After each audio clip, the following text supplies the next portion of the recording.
So I remember having an internal call before a lot of the customer interviews really took place. Hmm. And I created this thing called the tornado of pain points for the Yeah. fertility practices.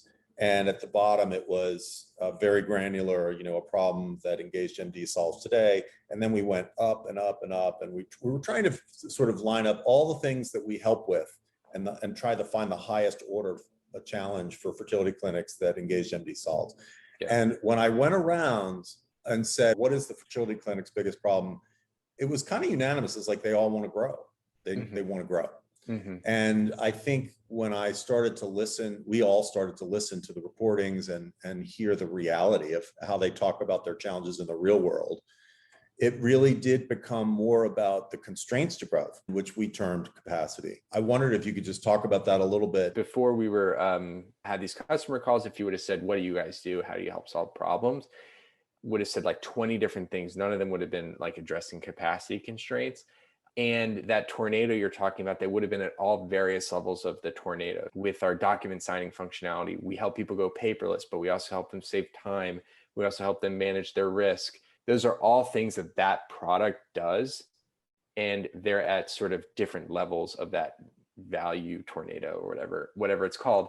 And It's we, the tornado of pain points. yeah, the tornado of pain I'll points. put a visual up in the video. Yeah. Okay.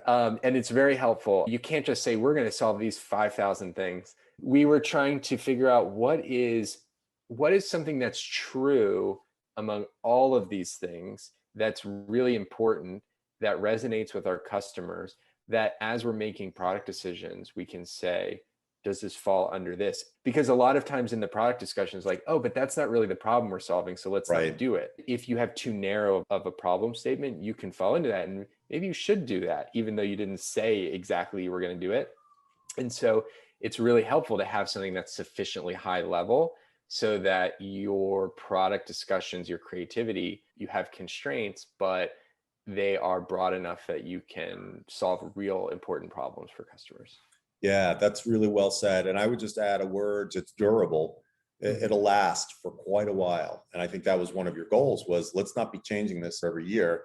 Let's pick a North Star, if you will, that we're solving for customers that we know it's going to be a challenge for them for a long time.